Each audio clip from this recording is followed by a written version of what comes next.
Hello students, my self Chitra and मैं psychology की teacher हूँ और आज मैं आपको साइकोलॉजी का एक टॉपिक करवाऊँगी जिसका नेम है वैक्सीनेशन। ठीक है, स्टार्ट करें। तो सबसे पहले वैक्सीनेशन की हम डेफिनेशन जानेंगे कि वैक्सीनेशन होती क्या है।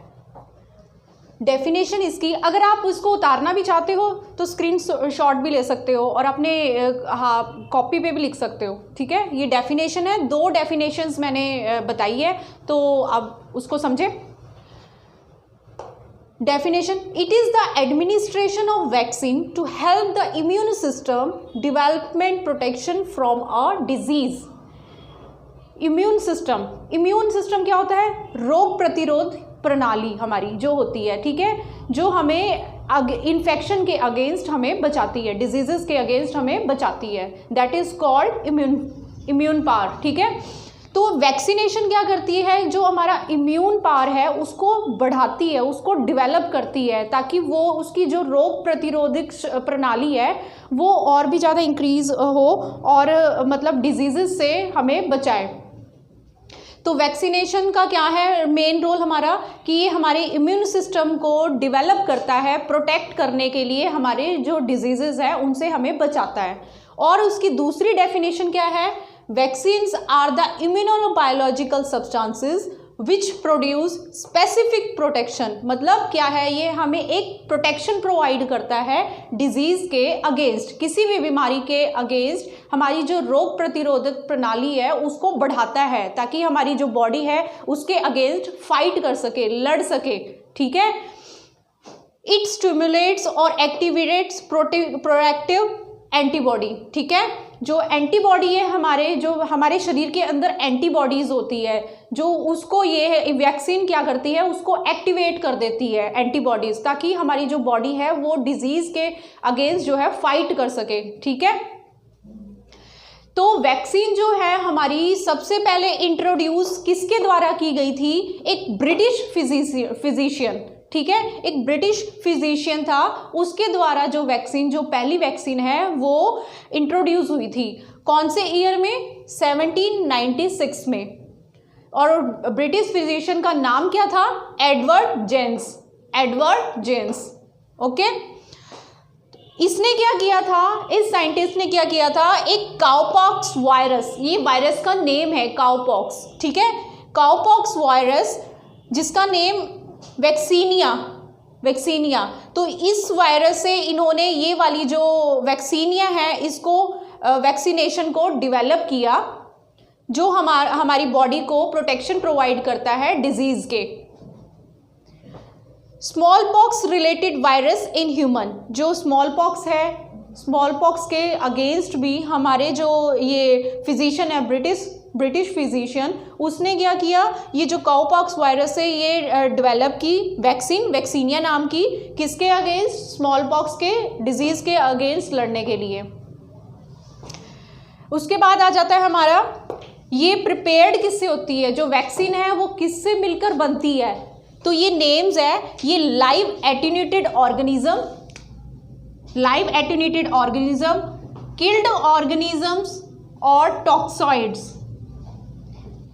किससे मिलकर बनती है? Live attenuated organism, killed organism और टॉक्सॉइड, या इन सब के कॉम्बिनेशन से मिलकर वैक्सीन एक प्रोड्यूस होती है। ठीक है, the ideal vaccine should induce permanently immunity and have minimal. एक जो आइडियल वैक्सीन होती है उसके मिनिमल साइड इफेक्ट होते हैं, मतलब कम से कम साइड इफेक्ट्स होते हैं, और वो जो आपकी बॉडी को, वो आपके जो इम्यून सिस्टम है उसको लॉन्ग टर्म के लिए, लंबे समय तक एक इम्यूनिटी प्रोवाइड कर देती है आपकी बॉडी को। ठीक है, नेक्स्ट पॉइंट पे जाने से पहले मैं आप सब लोगों को बोलूँगी कि अगर हमारा लेक्चर आपको पसंद आया तो please like, comment and share ज़रूर कीजिएगा, ताकि हमें और भी मोटिवेशंस मिलती रहे और हम आप लोगों को और भी अच्छे से लेक्चर प्रिपेयर करके आपके सामने प्रेजेंट कर सके। तो हम पढ़ रहे थे वैक्सीनेशन किस चीज़ से प्रिपेयर होती है? लाइव एटेन्यूएटेड ऑर्गेनिज्म से, इनएक्टिवेटेड और किल्ड ऑर्गेनिज्म से, टॉक्सॉइड से, और या फिर इन सब की कॉम्बिनेशन से। ठीक है, देन उसके बाद वैक्सीनेशन कितने टाइप्स की होती हैं? First of all live attenuated vaccines, जो वैक्सीनेशन है वो हमने अभी पढ़ी ना, लाइव एटीन्यूएटेड वैक्सीन होती है, तो लाइव एटीन्यूएटेड जो वैक्सीन होते हैं उसके भी आगे से जो टाइप्स फर्दर होते हैं तो उसमें कौन कौन से टाइप है, bacterial and viral. These bacterial and viral are the live attenuated vaccine. Bacterial में कौन कौन से आ जाते हैं, बीसीजी। जो बैक्टीरियल वायरल्स है वो कौन कौन से डिजीजेस के अगेंस्ट वर्क करती है, बीसीजी और टाइफाइड, ठीक है। और भी होते हैं बट हमने 2 ही लिखे हैं अभी। नेक्स्ट आ जाता है हमारा वायरल।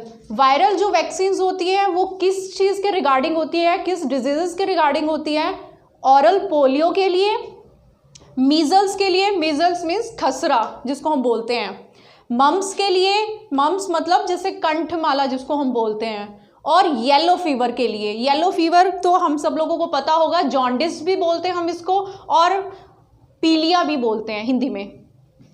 नेक्स्ट आ जाती है हमारी किल्ड और इनएक्टिवेटेड वैक्सीन्स। ये कौन कौन सी वैक्सीन्स होती हैं, first of all bacterial vaccines, ये किसके लिए, किसके रिगार्डिंग होती हैं, टाइफाइड के लिए, कॉलरा के लिए, कॉलरा मतलब हैजा जिसको हम बोलते हैं, मेनिंजाइटिस। मेनिंजाइटिस क्या होता है, मेनिंजाइटिस मतलब एक मेडिकल टर्म होती है मेनिंजाइटिस, जिसका मतलब होता है कि हमारी ब्रेन में लेयर्स होती हैं, ब्रेन में परत होती है, जिसको लेयर कहते हैं, जो परत होती हैं, तो वो जो परत है उसके बीच में जब अब सूजन आ जाती है, दैट इज कॉल्ड मेनिंजाइटिस।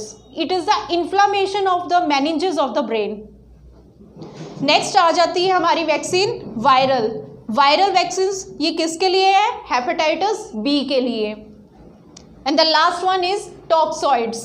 टॉक्सॉइड्स कौन कौन से डिजीजेस के रिगार्डिंग है, बैक्टीरियल, डिप्थीरिया। डिप्थीरिया का मतलब होता है कि गले की हमारी एक झिल्ली होती है, जब वो बंद हो जाती है ना तो उसमें सांस लेने में जो पर्सन को प्रॉब्लम आती है तो उसको हम कहते हैं डिप्थीरिया, और टेटनस में, ठीक है स्टूडेंट्स। अभी हम लोगों ने वैक्सीन्स के टाइप्स पढ़े हैं और अब हम पढ़ेंगे इम्यूनाइजेशन शेड्यूल।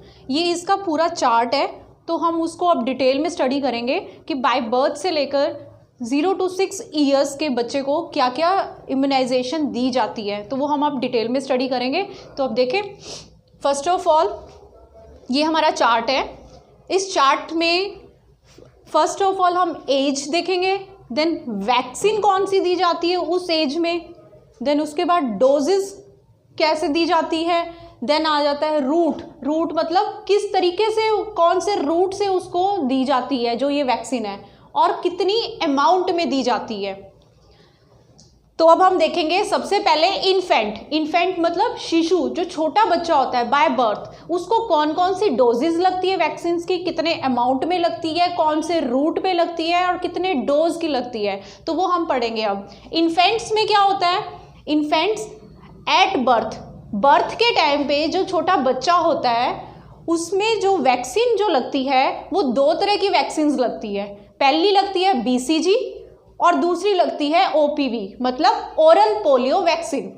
जो बीसीजी है उसकी जो है एट बर्थ के टाइम बीसीजी की जो डोज है वो सिंगल दी जाती है। देन और उसका रूट क्या होता है, दी कैसे जाती है, वो इंट्राडर्मली। इंट्राडर्मली मतलब त्वचा के अंदर सुपरफिशली जो है ये दी जाती है, ठीक है। और कितने अमाउंट में दी जाती है ये, 0.05 ml। जो ओपीवी है, नेक्स्ट हमारी ओपीवी मतलब ओरल पोलियो वैक्सीन, इसकी डोज क्या है, इसकी 0 डोज होती है, 0 डोज से इसकी स्टार्ट होती है ओरल पोलियो वैक्सीन। उसके बाद इसका रूट क्या है, ऑरली मतलब उसको मुंह से बाय माउथ के थ्रू हम इसको देते हैं इस डोज को। और ये कितने अमाउंट में दी जाती है, 2 ड्रॉप, दो बूंद जिंदगी आप सुनना ही होगा आपने, तो ये चीज़ है अमाउंट, इसकी 2 ड्रॉप्स दी जाती है। उसके बाद आ जाता है जब बच्चा 6 वीक का हो जाता है तो उस टाइम कौन कौन सी वैक्सीन दी जाती है वो देखते हैं हम। एट 6 वीक्स वैक्सीन कौन सी दी जाती है, बीसीजी। अगर ये उस केस में दी जाती है बीसीजी, अगर बीसीजी आपने बर्थ के टाइम बच्चे को नहीं दी है तो उस केस में 6th वीक में 6ठे हफ्ते में बच्चे को बीसीजी वैक्सीन देनी है। और कितना डोज देना उसको, सिंगल डोज।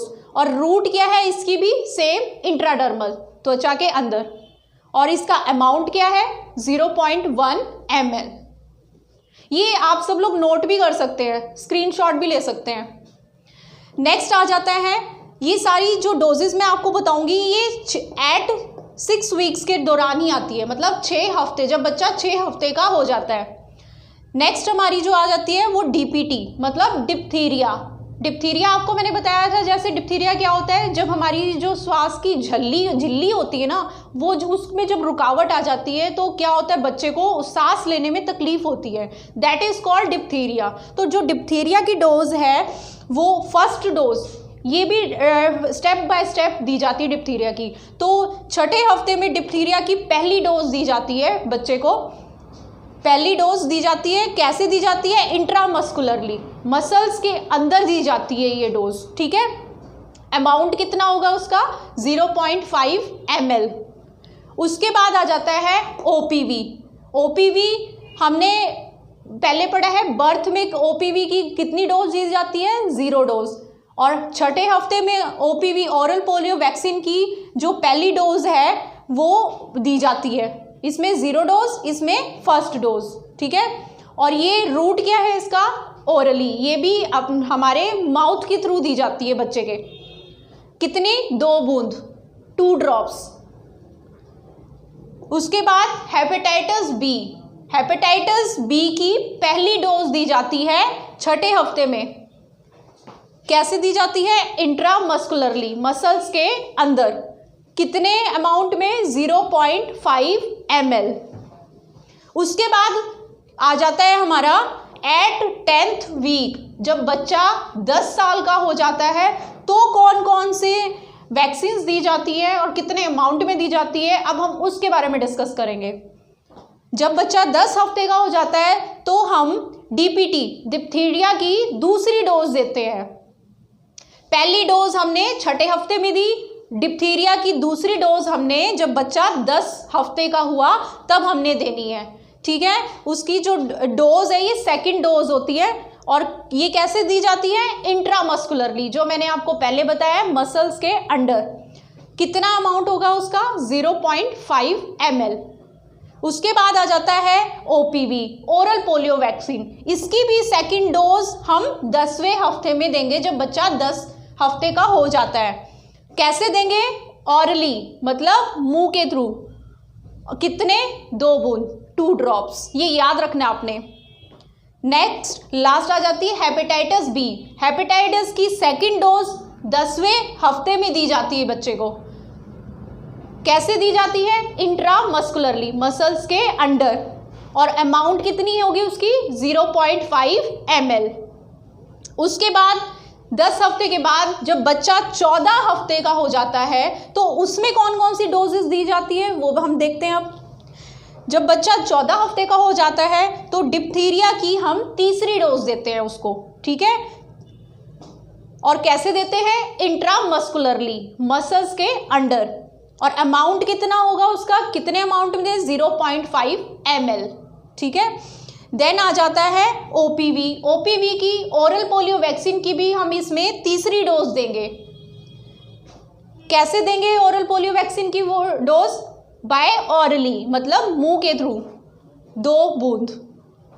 सेम इसमें हेपेटाइटिस बी की तीसरी डोज देंगे हम बच्चे को 14, जब बच्चा 14 हफ्ते का हो जाएगा। वो कैसे देंगे, इंट्रामस्कुलरली, मसल्स के अंडर। और अमाउंट उसका क्या होगा, 0.5 ml। तो ये सब क्लियर हो गया आप लोगों को। बर्थ के टाइम पे 6ठे हफ्ते में, 10वें वीक में और 14 वीक में कौन कौन से बच्चे को वैक्सीन दी जाती है, कितने अमाउंट में दी जाती है और कैसे दी जाती है, ये सब चीज़ें आपको क्लियर हो जानी चाहिए। नेक्स्ट हम पढ़ेंगे जब बच्चा 9 महीने का हो जाता है तो कौन कौन सी डोजेस और कौन कौन सी वैक्सीन्स और कितने डोजेस, कितने अमाउंट में लगती है और कैसे लगती है, रूट क्या है उसका। तो जब शिशु 9 महीने का हो जाता है तो उसको मीजल्स की वैक्सीन लगती है और जो डोज होती है इसकी सिंगल होती है, 1 डोज लगती है। कैसे लगती है, सबक्यूटेनियसली लगती है। और अमाउंट क्या है इसका, 0.5 ml में।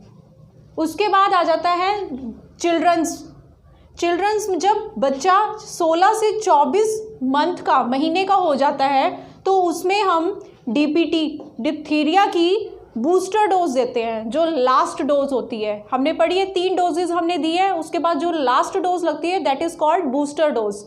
डीपीटी की जब बच्चा 16 से 24 महीने का हो जाता है तो डीपीटी की हमने बूस्टर डोज देनी है। वो कैसे लगती है? इंट्रामस्कुलरली, और अमाउंट कितना है? 0.5 ml। Then oral polio vaccine, oral polio vaccine की भी हमने बूस्टर डोज इसमें बच्चे की लगती है जब बच्चा 16 से 24 महीने का हो जाता है। और इसका रूट क्या है? ऑरली, मतलब मुंह के थ्रू देते हैं, और 2 ड्रॉप्स। जब बच्चा 5 से 6 साल का हो जाता है तो हमने उसको कौन सी वैक्सीन देनी है? डीटी की। और वो कैसे देनी है? एक सिंगल डोज देनी है। सिंगल डोज ये भी इंट्रामस्कुलरली देते हैं, इसका जो रूट है इंट्रामस्कुलरली देते हैं, मसल्स के अंडर देते हैं। और इसकी अमाउंट क्या है? 0.5 ml। Second dose of DT should be given, जो सेकेंड डोज है डीटी की वो तब दी जाती है, कब दी जाती है? आफ्टर 4 वीक, आफ्टर 4 हफ्तों बाद जो डीटी की जो सेकेंड डोज दी जाती है। अगर वो कब दी जाती है? अगर वैक्सीनेशन डीपीटी की ना हुई हो पहले बच्चे को, तो उस केस में हम इसकी सेकेंड डोज देते हैं। Clear? Thank you. And last में वन मोर थिंग मैं आप लोगों सब लोगों से बोलना चाहूँगी कि अगर आप लोगों को हमारा लेक्चर पसंद आया तो please like, subscribe and share, comment ज़रूर करना। और दूसरी बात, इससे क्या होगा कि हमें और मोटिवेशन मिलेगी और हम लोग आप लोगों को और भी अच्छे से अच्छे, इससे भी ज़्यादा अच्छे नोट्स प्रोवाइड करेंगे। और दूसरी बात, अगर आपको हमसे नोट्स चाहिए PDF फॉर्म में तो आप हमारे जो डिस्क्रिप्शन में नंबर दिया है तो उस पर हमें कॉन्टैक्ट कर सकते हैं। Thank you and thank you so much.